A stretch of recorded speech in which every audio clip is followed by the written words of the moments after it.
Hi, I'm Jack Campfield, author of The Success Principles and co-author of the Chicken Soup for the Soul series. And I'm here today at the Author's Success Retreat that I do with Steve Harrison. And I want to introduce you to one of our attendees, Dr. Alan Barnard. Now, Alan is one of the world's leading decision scientists and a theory of constraints expert. And his book shows how to transform organizations, people, and even relationships from being fragile to being robust and anti-fragile. Now, Alan, I read that you said that your informational work that you got from your mentor, it said, do not stand in my shadow, stand on my shoulders. And I know when you wrote your book, you decided to stand on the shoulders of Dr. Eli Goldratt, and the author of The Goal, and also Nassim Taleb and his work on anti-fragile. And I know you've even taken some of my work and developed it further. Let's talk about that. Unpack that for us. Absolutely. So those words, do not dare stand in my shadow, but stand on my shoulders, inspire and haunt me every day.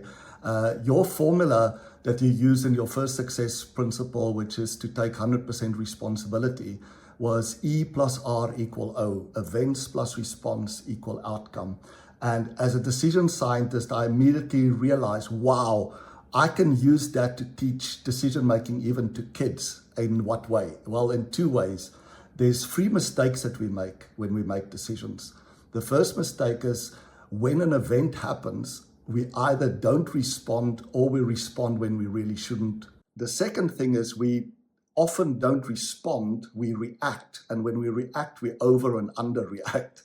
And the last mistake that we make is on the outcome side is we seldom think about what we really want. And that could be really useful to figure out what's the best possible response. So I immediately realized that's a useful way to explain the mistakes and have both kids and adults have some fun about which of these mistakes they've made.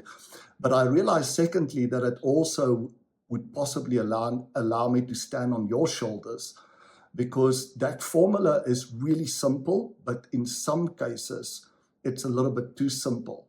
So if I go back to each of those again, from an event perspective, it's not always easy to determine whether an event is important enough for me to respond. The second thing is there's never just one response. There's always two responses. I can do something or not do something, or I can do something or do something else. And the third thing that makes it even more complicated is that every one of these responses, these two responses, don't just have one outcome. Every response has a positive and a negative outcome. They have pros and cons. And there was no real way of figuring out what's the best response. The best response would be one that gives me all the pros of both options and none of the cons of either option. And I used that insight to develop what I now call my pro-con cloud method, which essentially takes those three steps. What's the event? Why is it important to you? What's the pain if you can't solve it? What's the gain if you can? What's the two responses that you have? What's the unique pros and cons of each of those? And then lastly, what's the innovation? What can give you all the pros with none of the cons? So thank you very much for inspiring me to stand on your shoulders. Well, thank you for taking it. I'm learning from you. I read your book. I think it's really profound. It's got a lot of great information in it. And I think what's exciting about it is it relates to all of our professional life, our personal life, our relationships. And you've got some wonderful, not just principles, but again, formulas, you might say, steps, practical things to do to take yourself to where you're making the right choices.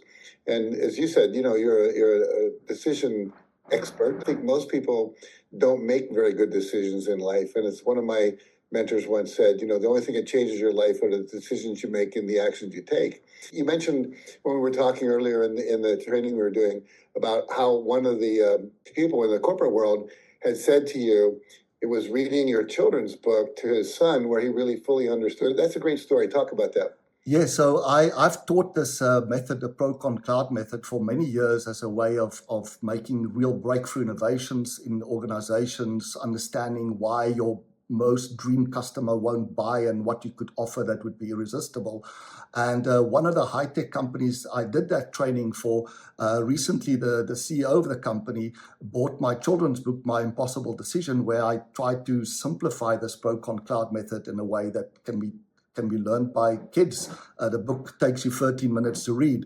And he gave me a call and he said, Alan, congratulations on your book, but I have to give you some feedback. He said, you know, when you trained us, it made sense, and I've tried to apply it with some limited success. But it was only when I read your children's book to my son and daughter that I actually truly understood your method. And now it comes very natural. So thank you very much for writing the children's book. That's so great. I would encourage everyone who's watching this to get both of those books. So thank you for joining me and having a short conversation. I just want to make sure everyone knows about your work out there, so there's an opportunity to do that. And so thanks for joining me in this brief moment. Those of you watching, here's where you can go to get more information about Alan, his books, and his work.